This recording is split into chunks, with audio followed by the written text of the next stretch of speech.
Kumpiyansa ang ilang mamumuhunan na maganda ang takbo na ekonomiya ng Pilipinas ngayong taon. Kasabay nito ay ang pag-abang nila sa magiging programa ni US President-elect Donald Trump na posibleng makapekto sa ekonomiya ng Pilipinas. Eunice Amonte sa detalye. Naging maganda ang takbo ng ekonomiya ngayong taon lalo pat isa ang Pilipinas sa mga kinokonsidera ng mga namumuhunan na pagtayuan ng kanilang negosyong may kinalaman sa construction at infrastructure. Matatandaang sa katatapos lamang na Construction Congress 2016 ay inilahad na maraming skilled workers ang kakailanganin para sa pagpapatupad ng Duterte Infrastructure Plan 2017 to 2022 kung saan prioridad ang paggawa ng mas marami pang expressways, daanan at kalsada.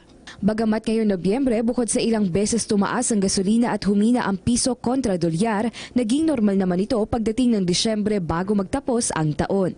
Inaabangan rin kasi ng mga namumuhunan ngayon ang mga magiging programa ng bagong halal na Pangulo ng Amerika na si Donald Trump na posibleng makaapekto rin sa galaw ng ekonomiya ng Pilipinas.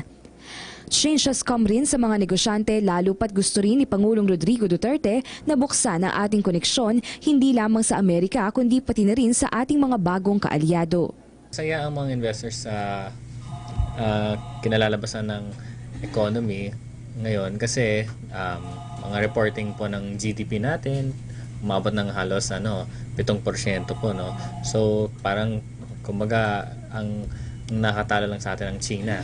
Maganda naman ang inaasahang pasok ng taon sa mga namumuhunan dahil sa milyong-milyong turistang inaasahang papasok sa ating bansa, lalo pat dito gaganapin ang world-class beauty pageant na Miss Universe 2016. Bukod sa karagdagang trabaho sa ating mga kababayan ay karagdagang kita rin ito para sa mga negosyanteng Pinoy, lalo na sa mga lugar na paggaganapan ng mga pre-pageant activities.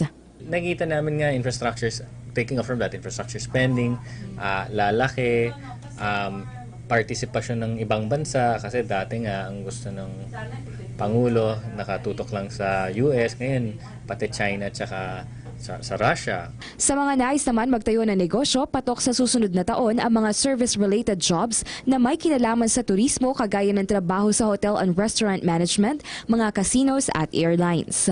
Inaasahan rin na marami pang oportunidad sa ating mga kababayang nais mamuhunan sa stock market.